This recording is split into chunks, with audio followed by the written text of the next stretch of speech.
All right, Donald Trump is very close to removing DHS Secretary Kristi Noem and her top advisor Corey Lewandowski from their positions. No, it's not because they covered up the murder of Alex Preddy and Renee Good. It's not because of the constant missteps with ICE. It's because their open affair with each other has become such a drag on the Department of Homeland Security that people around them are complaining. People in the DHS are saying it's utter chaos due to the way that these two operate. Let me introduce you to the players on screen now. Of course, you know DHS Secretary Kristi Noem. She's been all over the TV covering up for ICE every single time they murder a U.S. citizen, they strangle an immigrant to death, or they abuse the rights of both citizens and non-citizens alike. Kristi Noem has been married to Brian Noem for 33 years. Since 1992, Kristi Noem has been married to Brian Noem. This guy on the right is not Brian Noem. This is Corey Lewandowski, Kristi Noem's top advisor who goes everywhere with her. They are entirely inseparable, and he's been married to somebody named Allison Hardy since 2005, which is about 21 years. They met when they were in ninth grade.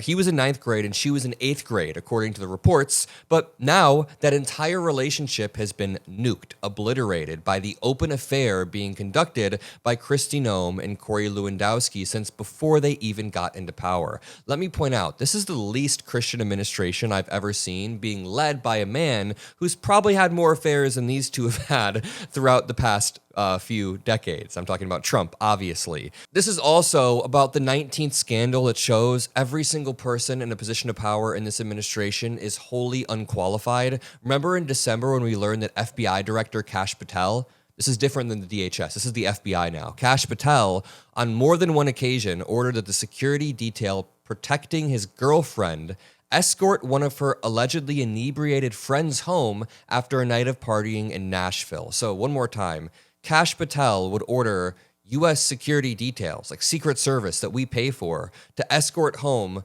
drunk friends in Nashville. Patel's girlfriend, Alexis Wilkins, asked FBI agents on her security team at least 2 times, including once this spring, to drive her friend home. And agents objected to diverting from their assignments because they're agents who are on an assignment. They are not meant to be Ubers or chauffeurs. Absolutely absurd behavior coming from our FBI. Now let's go back to the DHS, where Kristi Noem and Corey Lewandowski have been causing utter chaos. One of the wildest stories that has come out of this, which we'll talk about in just one moment, is that a Coast Guard pilot was fired by an angry Corey Lewandowski. An angry Corey Lewandowski fired a Coast Guard pilot because he didn't realize that Kristi Noem had left her blanket behind. Then Corey Lewandowski realized they didn't have a way home, so they rehired that same Coast Guard pilot. Imagine serving your country, spending years becoming this sort of pilot, and then being fired because of this silly, dumb affair. Let's jump into the news. Make sure you drop a like. Make sure you subscribe below. The Wall Street Journal article itself is titled, "A Pilot Fired Over Kristi Noem's Missing Blanket and the Constant Chaos Inside the DHS." It is a very long article that I'll link below. I just want to go through some of the key points that I think are very, very important or pertinent. All right, so a few paragraphs in, it says, within DHS, Noem and Lewandowski frequently berate senior-level staff, give polygraph tests to employees they don't trust, and have fired employees. In one incident, Lewandowski fired a U.S. Coast Guard pilot after Noem's blanket was left behind on a plane,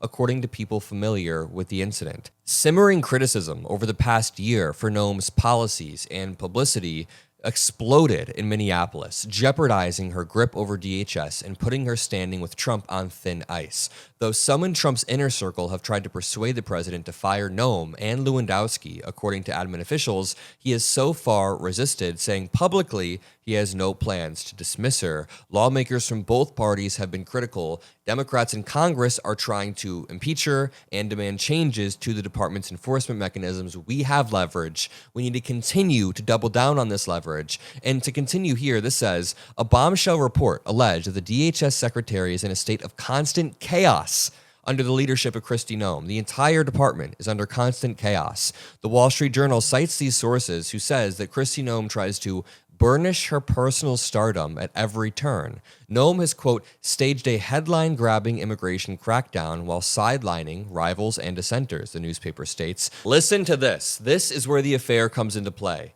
It has long been rumored that the secretary and her top advisor, both of whom are married, have engaged in extramarital affair. They have repeatedly denied the allegations, and the secretary has called them a disgusting lie, but they are always side by side, and Trump and his top advisors have been uncomfortable by their closeness, by them allegedly bunkering together, quartering together in odd ways, despite Noem being married for 33 years. And Lewandowski being married for an extra 20 years, the Wall Street Journal nevertheless revives them and reports that, quote, the close relationship had already made Trump and his top advisors uncomfortable, adding that the president had rejected the idea of Lewandowski serving as Noem's chief of staff due to reports of a romantic relationship between the two, which he has continued to bring up, officials say. Really just a Christian administration here, huh? The newspaper reports that Noem moved into a government-owned waterfront house on the military base in Washington, D.C., provided for the head of Coast Guard after tabloid photos of Lewandowski showed him going back and forth between his apartment and Noem's across the street last year, over and over, back and forth. A DHS spokesperson told the Wall Street Journal that Noem had moved to the house for security reasons and that she pays rent at the property, also advising the paper not to waste time with gossip. There's also a rivalry with Tom Homan. This is just some crazy shit right here. The report also alleges a heated personal rivalry between Noem and Trump's border czar, who was sent to Minneapolis to essentially replace Kristi Noem. Quote, Noem has routinely berated staff if she saw Homan on TV and kept track of both of their appearances to make sure she was on TV more. This is actually psychopath. This is psychotic stuff. On at least one occasion, she asked aides to ensure she drew a bigger crowd at a conference than Homan, who was speaking on a different day. There was also a lot of fallout from Minneapolis, of course. I want to show you this video of Senator Fetterman saying that Kristi Noem shouldn't be attacked with these types of sexist remarks, and I want to get your guys' opinion on the other side. I met with Secretary Noem, and I've always treated her with respect. I met with her in my office, and I refused, and I never will engage on the kinds of sexist kinds of terms like Ice Barbie from a lot of the left media will use those kind of things. And now I said, hey, I'm a Democrat, then I say, secure our border. Yeah, and deport all of the criminals. Yeah, you know, I think we can sign up on that. And then my friend Katie Britt came to me and said, we want to bring the Laken-Riley bill there. And I'm like, yeah, I was going to be the Democrat to bring that there. And now we the co-sponsor as the Democrat. Okay, that went on for way too long, but just to go back one moment, you want to know my honest opinion on calling Kristi Noem Ice Barbie? I think that it's probably a bad precedent to start calling every female politician a name based on how she looks. But that being said, Kristi Noem is quite a unique scenario, a unique person, and a unique time period that is uniquely bad and has changed her looks in a lot of overt ways. So if somebody says Ice Barbie, I don't think that's inherently sexist, but I don't think that, you know, weaponizing women's looks in politics should be continued past that at all. Brad Palumbo says, it's not sexist to call her Ice Barbie. She literally dresses up in costumes for TV hits and has a higher plastic composition than your average Barbie doll. Build a bridge and get over it if it hurts your feelings. I think that's actually pretty well said. Her behavior invites a lot of the criticism that she gets. I usually try to stick to my policy disagreements with her, but then John Fetterman goes on to talk about how he's friends with Kristi Noem and Katie Britt. You know, if you're trying to work together to fix the country with someone, that's fine, but that is not what Fetterman is doing. Fetterman is cozying up to people like Britt and Kristi Noem while not applying the type of pushback necessary. If he said, listen, I want to have a secure border, but I do not like what is going on with ICE. I will fight day in and day out to make sure that ICE is not abusing the rights of human citizens, and I will push back on Kristi Noem. You know, that would be one thing, but that's not what John Fetterman is saying. Senator Fetterman said, you know, I'm friends with Kristi Noem. You shouldn't attack her. We should listen to her. He had no tension the other way. You're not going to push back on what they're doing? Either way.